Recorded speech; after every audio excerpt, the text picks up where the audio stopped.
Assalamualaikum dan salam sejahtera. Kuliah hari ini adalah berkaitan dengan modaliti pengujian khusus, iaitu kita fokuskan kepada CT scan. Komponen utama CT scan ialah pertama adalah panel kawalan, gantry. Gantry ni, dalam gantry ni ada beberapa komponen lain lah di dalam gantry. Coach atau meja dan CPU komputer. Prinsip asas bagi CT scan. Kita tengok apakah maksud CT scan. CT scan ialah tomografi berkomputer. Maksud tomo adalah potongan. Tomografi ialah imej potongan badan kepada bahagian-bahagian. Tomografi hasilkan potongan imej anatomi dalam plana axial, sagittal, coronal dengan gunakan sistem komputer. Komputer akan proses untuk dapatkan paparan-paparan dalam bentuk plana-plana berikutlah. Bahagian potongan tomografi jika dilihat mengikut turutan menggunakan komputer akan dapatlah anatomi 3 dimensi yang you all lihat. Kalau siapa-siapa yang pernah pergi attachment atau berklinikal di bilik CT scan, you all boleh nampak anatomi ataupun image 3 dimensi pada paparan CT scan. Kita tengok plana tomografi. Kita tengok sagittal, transaxial. Ini coronal. Sagittal, satah sagittal, satah transverse. Ini adalah satah-satah yang digunakan dalam tomografi.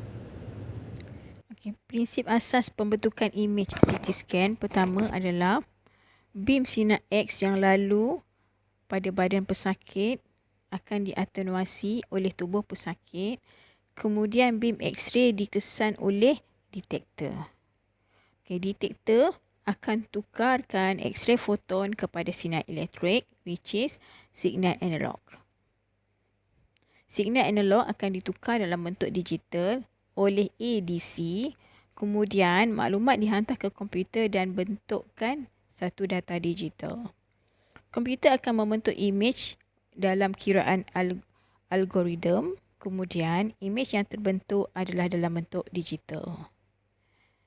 Untuk paparan imej, bentuk digital ini perlu ditukar kembali dalam bentuk analog lah untuk paparan imej untuk ditayangkan di monitor. Imej yang ditayangkan di TV monitor akan disimpan dalam optical disc. Ini adalah prinsip asas pembentukan imej CT scan. Kemudian saya akan explain apa itu detektor, bagaimana sinar beam X-ray pada CT scan dipancarkan. Dan apakah yang terlibat dalam pembentukan imej CT scan. Kita pergi kepada gantry. Kalau you tengok gantry ni, dia ada X-ray tube di sini dan dia ada detektor. Target ni patient lah. Patient berada dekat tengah-tengah. Di tengah-tengah gantry. Di gantry, gantry berbentuk donat tu. Dekat di gantry ni ada X-ray tube dan detektor untuk pemperolehan imej. Ciri-ciri gantry adalah bukaan ataupun aperture dia adalah dalam 60 hingga 70 cm. Keupayaan untuk condong adalah 30 degree plus minus dan terdapat set laser untuk kita memudahkan pemposisian pesakit. Kita nak make sure pesakit dalam simetri lah. Kiri kanan tepi semua adalah simetri untuk dapatkan imej yang cantik dan simetri lah apabila imej itu direkonstruk semula. Dalam gantry ni ada beberapa komponen. Satu adalah X-ray tube. X-ray tube adalah sebagai sumber sinar X yang perlu kita pancarkan kepada target atau pesakit. Kemudian penuras. Penuras adalah untuk menyingkirkan sinaran soft radiation dan mengurangkan dos kepada pesakit dan juga berfungsi untuk menyeragamkan alur sinar X yang dipancarkan oleh tube X-ray. Okey, detektor pula adalah untuk mengesan sinar X yang telah melalui badan pesakit dan kemudian pindahkan dalam bentuk signal elektrik. So, signal yang pancaran yang diterima atau intensiti X-ray yang diterima oleh detektor ni kemudian akan ditukarkan dalam bentuk signal elektrik oleh detektor. Oleh komponen pada detektor lah. Okey, oleh PMT iaitu komponen pada detektor. Okey, seterusnya collimator. Collimator adalah bertujuan untuk menyingkirkan sinar serak dan meningkatkan resolusi serta menentukan ketebalan imej. Okey. Kemudian penjana voltan tinggi pula adalah untuk menjanakan voltan tinggi bagi keperluan X-ray tube. Okey. Seterusnya DAS atau Data Acquisition System adalah bertujuan untuk mengaplikasikan signal pengesan atau signal yang diterima oleh detektor, kemudian menukarkan signal analog kepada digital dan sebagai medium transmisi signal digital. So, data acquisition system ini adalah data keseluruhan lah, ya, daripada detektor hinggalah reconstruction image. Okay. Tube sinar X pada CT scan dia ada beberapa ciri-ciri khas lah. Pertama, intensiti X-ray tinggi, menampung kapasiti haba yang lebih tinggi, cepat membebaskan haba, okey. Dan potensi tube X-ray ni adalah antara 120 kVp hingga 140 kVp. So, arusnya 200 hingga 800 ms dan berdiameter 5 inci.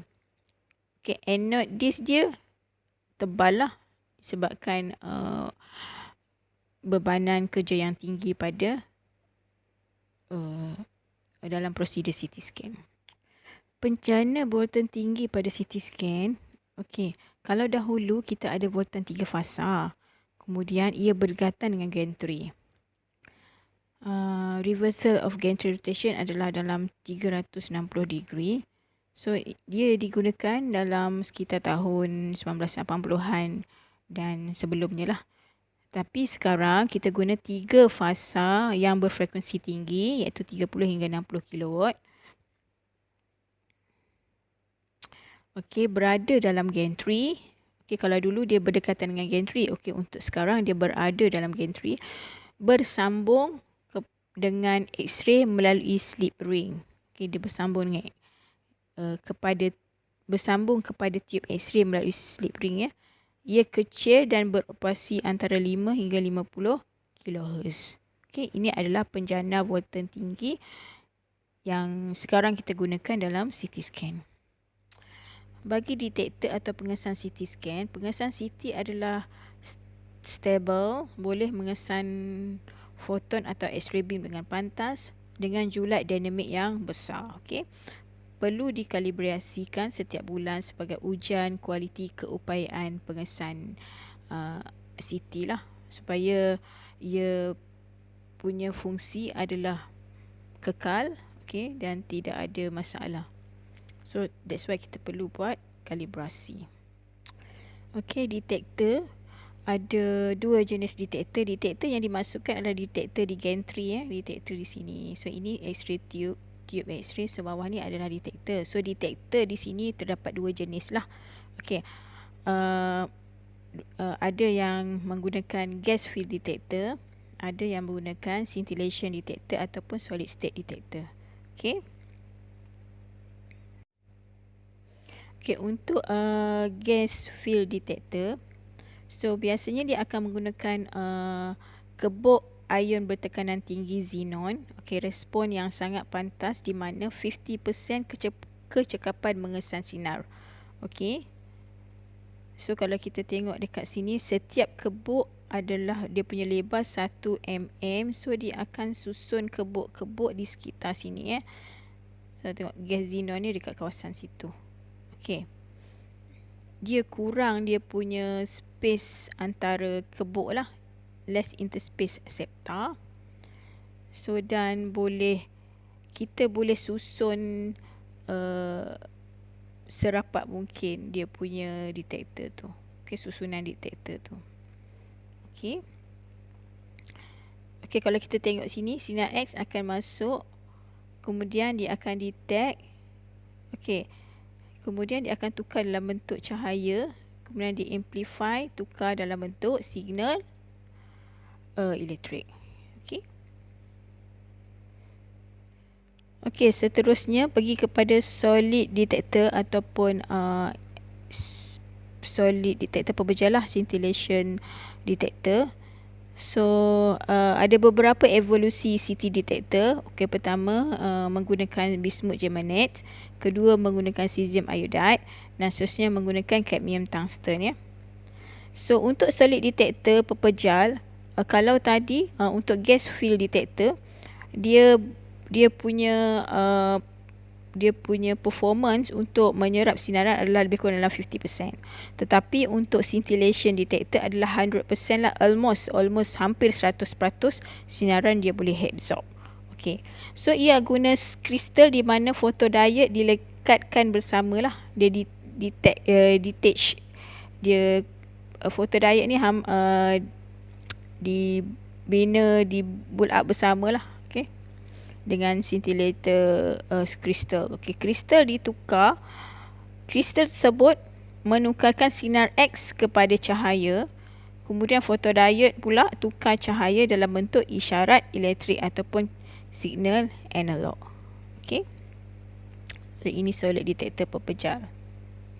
Okey, kelebihan dan kekurangan detektor pepejal adalah, pertama adalah kelebihan dia adalah keberkesanannya almost 100% lah, dalam 90% hingga 100% untuk pengesanan sinar X. Okey. Dan hampir kesemua sinar X yang terinsiden dikesan lah, yang masuk ataupun yang masuk ke dalam tubuh pesakit itu, yang masuk dan keluar dari tubuh pesakit itu dikesan. Okey. Okey, kurang beban kepada tube dan kurang imej hingar dan kurang dos kepada pesakit. Tetapi kekurangan dia adalah lebih mahal dan memerlukan ruang yang besar, dan juga interspace between detector detection efficiency ini berkurangan. Okey, kita pergi kepada DAS atau Data Acquisition System. Ia adalah satu perolehan data untuk reconstruct image, ya, yang telah diimbas oleh detektor tadilah. Okey. Terletak antara detektor dan komputer, atau terletak di gantry lah. Okey.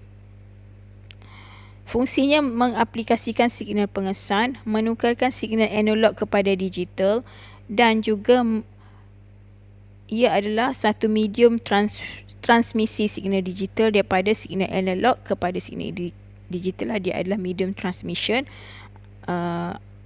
dari signal analog kepada signal digital. Okey, kita tengok apa itu data acquisition system. Ia adalah proses daripada X-ray dikesan oleh detektor sehinggalah pembentukan imej. Okey, pertama X-ray dikesan oleh detektor, kemudian detektor tukar intensiti X-ray dalam bentuk signal elektrik, kemudian signal elektrik ditukar ke digital guna ADC. Signal digital kemudian diproses dan membentuk imej. Itu adalah proses yang dilakukan oleh DAS atau Data Acquisition System. Okey, seterusnya kita pergi kepada meja CT atau coach. Ia diperbuat daripada carbon fiber untuk bertujuan untuk mengurangkan attenuation beam, dan nombor atom adalah rendah lah. Okey, kukuh dan kuat untuk menampung berat pesakit dan berikan keselamatan dan keselesaan kepada pesakit semasa pemeriksaan dilakukan. Boleh digerakkan secara vertikal dan horizontal menggunakan motor driven, menggunakan motor lah. Okey, seterusnya kita pergi kepada bagaimana tomografi ini menerima X-ray transmission. Okey, so untuk satu pancaran bermaksud Satu, transmission X-ray yang melalui pesakit yang dikesan oleh detektor dalam jangka masa tertentu. Okey, maksudnya sekali shoot. Okey, untuk siri pancaran pula adalah beberapa transmisi X-ray yang melalui pesakit pada orientasi yang sama dan dipanggil sebagai proyeksi atau paparan. Okey. Untuk geometri proyeksi asas ialah pengimejan CT adalah geometri beam selari.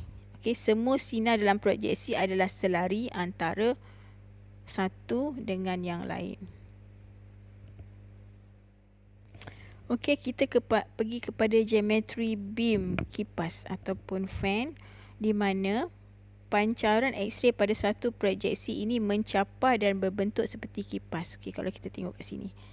So, ini tube X-ray, so dia mencapar.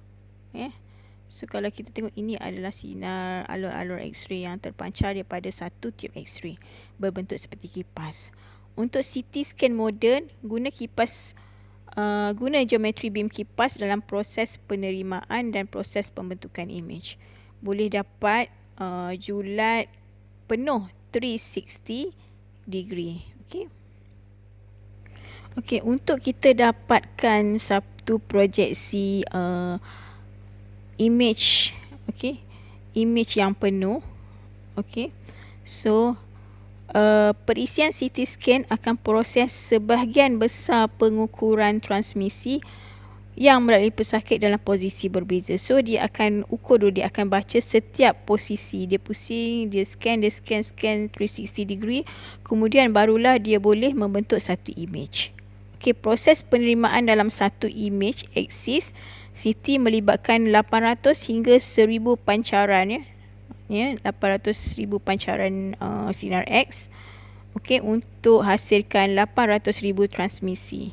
Transmisi ini lah yang kita ukur dan CT scan akan buat untuk reconstruct image. Bagi permulaan imbasan, meja akan bergerak ke arah corneal caudal untuk kita image atau kita imbas paksi X. Kalau kita tengok gambar ni, so paksi X sebelum pembentukan tomografi bagi aksis berlainan lah. So dia ada X dan Y aksis. So pada awalnya dia akan scan paksi Z terlebih dahulu. Kemudian baru paksi aksis yang lain lah. Kita pergi kepada beberapa generation CT scan. Pertama adalah first generation CT scan. Kalau sekarang dia gunakan kipas beam, tapi kalau dulu first generation dia gunakan pencil beam. So tengok beam dia tidak lebar kan? So dia ada pencil beam. So dia ada pasangan detektor. So detektor ada dua. So pasangan detektor.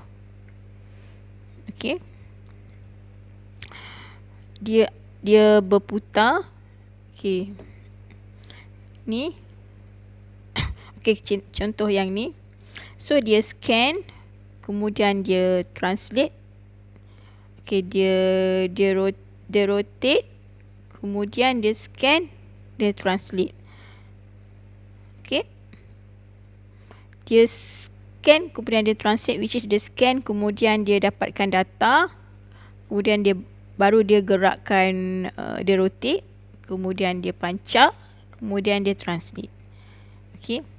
So biasanya untuk first generation digunakan hanya untuk scan, brain scan sahaja. So masa imbasan yang diperlukan adalah 4 hingga 5 minit masa imbasan. Satu kali imbas, which is contohnya dia nak imbas bahagian sini, dia imbas, kemudian dia translate info 5 minit. Kemudian dia tukar pula, dia rotate pula untuk imbas bahagian sini. Dia rotate untuk imbas bahagian sini. Kemudian dia translate, memakan masa lagi 5 minit. Begitulah seterusnya. So agak masa yang diambil adalah agak lama untuk menjalani satu-satu prosedur pengimejan. Untuk second generation pula, Okey, dia berputar dan translate. Okey, ini dia gunakan beam kipas yang kecil lah. So detektor dia semakin banyak, lebih kurang dalam 30 lebih daripada 30 detektor ya. Okey, detektor yang bawah ni lebih daripada 30 detektor. So dia boleh digunakan untuk scan whole body. Okey, yang tadi tu yang first tu adalah scan untuk brain sahaja. Untuk second generation boleh scan untuk whole body ya. Okey. Okey, kemudian pergi kepada third generation CT. Kalau kita tengok di sini, dia berputar-putar ni bermaksud detektor berpusing, tube X-ray pun berpusing. Okey, macam ni. Dia berpusing sama. Okey. So untuk kita imbas whole body. So dia guna beam kipas yang lebih luas. Untuk yang second generation tadi, kipas dia kecil je. Yang ni lebih besar.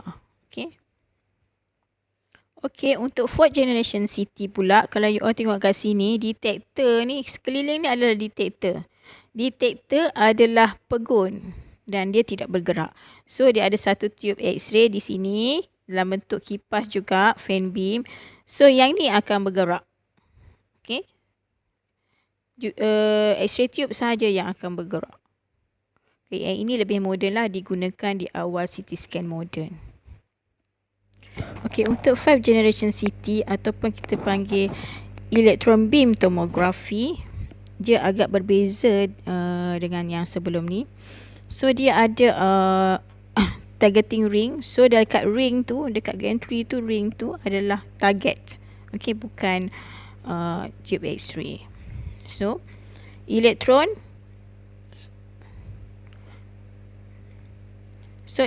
daripada gun dekat sini, dia akan pergi kepada target ring. Okay, dan kemudian akan menghasilkan X-ray daripada target akan menghasilkan X-ray dan X-ray akan imbas kepada patient. Imbas patient lah. Ni imbas kardiak kan, lebih pada kardiak. Okay. Ia digunakan pada awal CT scan moden juga. So, beam berbentuk kipas, detektor pegun dan juga X-ray tube pegun. Okay. Bagi 6th generation CT, kita guna helical CT dipanggil helical CT, di mana putar pegun dan putar-putar, which is detektor berputar, X-ray tube pegun dan ataupun kedua-duanya berputar. Maksud helical CT ni, patient berada table patient ataupun meja tu, dia akan bergerak. Okay. So dia punya gantry ataupun detektor juga bergerak selari dengan meja itu bergerak. Okay. Dia akan scan 360 degree sepanjang apabila table itu digerakkan. Okay, menggunakan single detector ya, digunakan dalam CT scan helical modern ya. Okay, kelebihan CT helical ialah, pertama, ia mengambil masa yang lebih singkat untuk pengimbasan atau satu prosedur CT scan, dapat mengesan lesi-lesi yang kecil, okay, keabnormalitian yang kecil kita dapat kesan, image thoracic yang superior, dapat membentuk image thorax dengan satu tahanan nafas sahaja, dapat membentuk struktur image yang bergerak, okay, membentuk coronal, sagittal dan 3D lebih superior berbanding dengan CT konvensional. Okey, contohnya begini ya. Okey, kita tengok table translation, which is table ini bergerak dan X-ray tube juga akan bergerak, rotate. Okey, sepanjang patient atau sepanjang table ini bergerak pada gantry. Okey, dia bergerak ke sini dan X-ray tube akan rotate. Macam tu. Ini adalah 6th generation. Okay, setakat ni je untuk CT scan. Kemudian kita akan sambung kepada lain-lain back imaging modality, iaitu ultrasound, MRI dan juga perubatan nuklear. Okay, gambar kamera lah tu. Okay, itu saja. Terima kasih.